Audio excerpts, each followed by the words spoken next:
আসসালামু আলাইকুম ভিউয়ার্স, আমি সাইফ আপনাদের সবাইকে স্বাগতম মাইক্রোসফট ওয়ার্ড টিউটোরিয়ালের প্রথম পর্বে।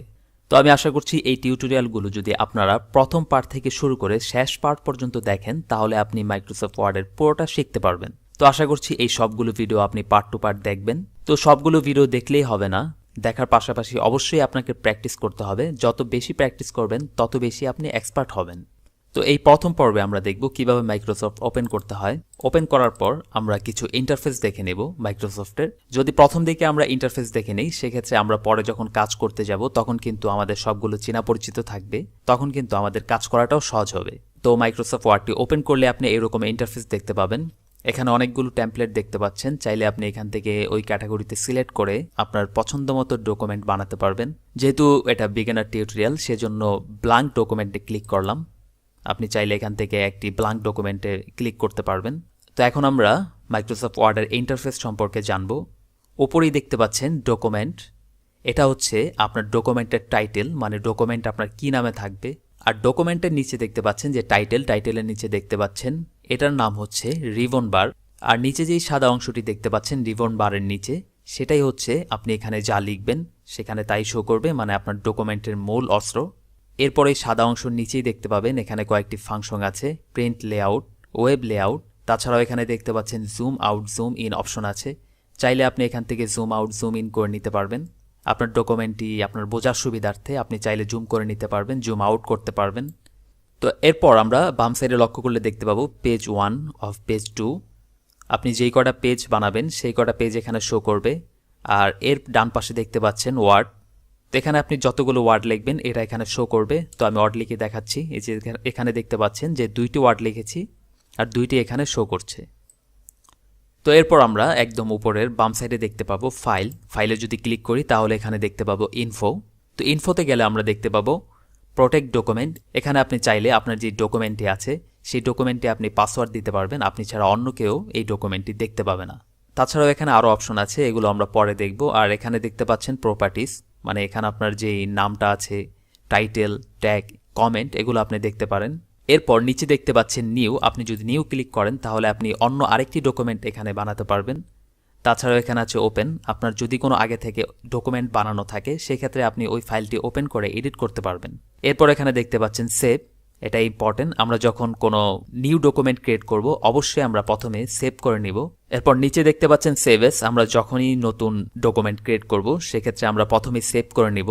কারণ আমরা যখন কাজ করব আমরা সময় তো হতে পারে পুরোপুরি কাজ না করে অর্ধেক কাজ করে রেখে দিতে পারি, সেক্ষেত্রে কিন্তু আমাদের এই ফাইলটি সেভ এস করা থাকলে আমরা পরবর্তীতে যে পর্যায়ে আমাদের কাজগুলোকে স্থগিত রেখেছিলাম আবার পুনরায় এরপর থেকে আমরা কাজ স্টার্ট করতে পারবো যদি আমরা সেভ এসে ক্লিক করে ফাইলটিকে সেভ করে নিই। তো সেভ এসে ক্লিক করার পর এরপর ব্রাউজে ক্লিক করব।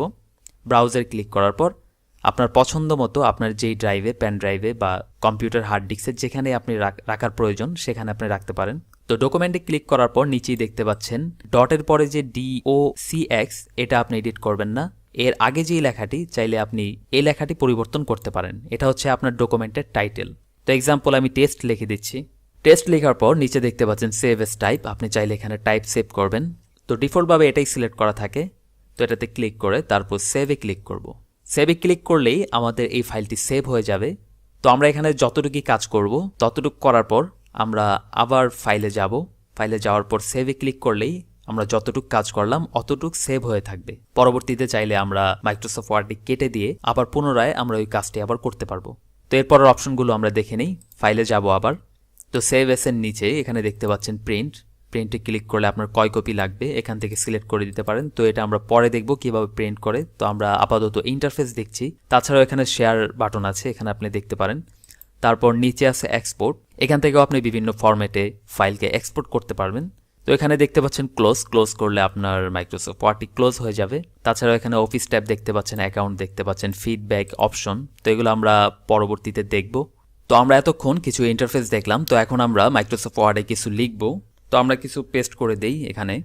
তো মাইক্রোসফট ওয়ার্ডে যখন লিখবেন, লেখার পর উপরে দেখতে পাবেন প্রথম যে হোম ট্যাবটি আছে সেই বিষয়টি নিয়ে আমি আলোচনা করব।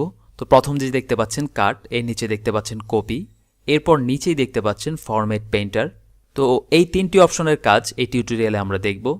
তো প্রথমে যে কাট অপশনটি, আমরা এখান থেকে যে কোনো একটি লেখা বা আমাদের অন্য যে কোনো ডকুমেন্ট থেকে আমরা ফাইল যদি আমরা কাট করি তাহলে এখান থেকে সিলেক্ট করতে হবে। সিলেক্ট করার পর এখানে কাট অপশনটি দেখতে পাচ্ছেন, এখানে ক্লিক করলেই এই লেখাটি কাট হয়ে যাবে। তো আমরা যেই লেখাটি কাট করলাম সেই লেখাটি আপনি চাইলে অন্য জায়গায় পেস্ট করতে পারবেন। সেটা করার জন্য আমাদের যে কাট করলাম, কাট করার পরে আমাদের বাম সাইডেই দেখতে পাবো, কাটের বাম সাইডে এখানে পেস্ট অপশনে যাব। তারপর এখান থেকে অনেকগুলো অপশন দেখতে পাবো, কিপ সোর্স ফরম্যাটিং, আর তাছাড়াও এখানে আরও অপশন আছে, এখানে দেখতে পাচ্ছেন মার্জ ফরম্যাটিং, তারপর পিকচার আকারে এটা থাকবে। তারপর এখানে দেখতে পাচ্ছেন কিপ টেক্সট অনলি, শুধুমাত্র টেক্সট এটা পেস্ট হবে। আর যদি আমরা চাই কিবোর্ডের শর্টকাট ব্যবহার করতে, সেক্ষেত্রে আমরা ব্যবহার করব কন্ট্রোল ভি প্রেস করলেই এটা অটোমেটিকলি টেক্সটটা পেস্ট হয়ে যাবে। তো এটা তো আমরা কাট করলাম। তো এখন আমরা লেখাটিকে কপি করব। কপি করার জন্য আমরা এখান থেকে লেখাটিকে সিলেক্ট করব। সিলেক্ট করার পর এখানে কপি বাটনে ক্লিক করব, আর এটার শর্টকাট কি হচ্ছে কন্ট্রোল সি। তো কপিতে ক্লিক করার পর আমরা ইচ্ছে করলে এটা যে কোনো জায়গায় পেস্ট করতে পারবো। পেস্ট করার জন্য আমাদের অবশ্যই এখানে পেস্ট বাটন আছে, এখানে চাইলে করতে পারবো। আর কিবোর্ড শর্টকাট চাইলে আমরা ব্যবহার করতে পারবো। কিবোর্ড শর্টকাট হচ্ছে কন্ট্রোল বি প্রেস করার সাথে সাথেই এটা অটোমেটিকলি টেক্সটটি এখানে ইনক্লুড হবে। তো আমরা এতক্ষণ কাট কপি অপশনটা দেখলাম। এরপর আমরা দেখব ফরম্যাট পেইন্টার। এটার কাজ হচ্ছে আপনি ধরুন যে কোনো একটি লেখাকে আপনি বোল্ড করবেন বা আন্ডারলাইন, আপনি যেটাই করেন না কেন সেই লেখাটিকে ক্লিক করবেন। লেখাটিতে ক্লিক করার পর এক্সাম্পল আমি লেখাটিকে বোল্ড করে দিচ্ছি। বোল্ড করার পর আপনি এখন চাচ্ছেন যে এই লেখাটি যেভাবে বোল্ড করেছেন আপনি অন্য লেখাগুলোকে আপনি ঠিক এভাবেই বোল্ড করবেন।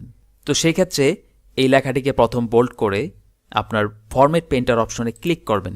ক্লিক করার পর আপনার যেই লেখাটিকে এইরকম বোল্ড করার প্রয়োজন সেই লেখাটির উপরে ড্র্যাগ করে ছেড়ে দিবেন। ছেড়ে দিলেই দেখতে পাচ্ছেন এই লেখাগুলো কিন্তু বোল্ড হয়ে যাচ্ছে। আপনি চাইলে এখানে কালারও সেম পদ্ধতিতে করতে পারেন। এক্সাম্পল আমি কালার দিয়ে দেখাচ্ছি। ধরুন এই কালারটিকে আমি রেড করলাম। রেড করার পর আমি চাচ্ছি যে পরের টেক্সটগুলো সেম এরকমভাবে রেড কালার করব। সেই ক্ষেত্রে এটা রেড কালার করার পর ফরম্যাট পেইন্টারে ক্লিক করব। ফরম্যাট পেইন্টারে ক্লিক করার পর আমরা যেমন পেইন্টার এখানে ক্লিক করব। এখানে ক্লিক করে ছেড়ে দিলেই দেখতে পাচ্ছেন যে এই লেখাটা যেরকম লাল কালার ছিল নিচেরটাও কিন্তু লাল কালার হয়ে গেছে। তো এরপর নিচে দেখতে পাচ্ছেন ক্লিপবোর্ডের কাজ হচ্ছে আপনি এখানে যে ছোট্ট একটি বাটন দেখতে পাচ্ছেন এখানে ক্লিক করবেন। এখানে ক্লিক করলেই ক্লিপবোর্ড অপশনটি বাম সাইডে এসে পড়বে। ক্লিপবোর্ডের কাজটি হচ্ছে আপনি যখন যেই লেখাটিকে আপনি কপি করবেন বা কাট করবেন এখানে সেটা শো করে থাকবে এখানে। তো এক্সাম্পল আমি লেখাটিকে কপি করছি। কপি করার সাথে সাথেই কিন্তু আপনি দেখছেন এখানে ওই লেখাটির কপি একটি ফাইল এখানে এসে পড়েছে। আপনি চাইলে এখান থেকে ক্লিক করে অন্য জায়গায় পেস্ট করতে পারেন। যেমন আমি এখান থেকে মাউস কার্সারটা রাখলাম, রাখার পর এখানে আমি ক্লিক করলাম। এখানে ক্লিক করার পরই দেখতে পাচ্ছেন যে এই ফাইলটি এসে পড়েছে। তো আরেকটি ফাইল আমরা এখানে নিয়ে আসি, যেমন ইমসোম। এখানে ক্লিক করলেই দেখতে পাচ্ছেন এখানে এসে পড়েছে। তো আপনি চাইলে এই ক্লিপবোর্ডটিকে আবার অফ করে রাখতে পারেন। তো এই ভিডিওতে আমরা হোম ট্যাবের কিছু কাজ শিখলাম। তো আশা করি আপনি যতটুকু শিখেছেন ততটুকু অবশ্যই প্র্যাকটিস করবেন। তো আশা করছি এই ভিডিওটি আপনার কাছে ভালো লেগেছে। তো পরবর্তী ভিডিওর আমন্ত্রণ জানিয়ে এই ভিডিওটি শেষ করছি। আল্লাহ হাফেজ।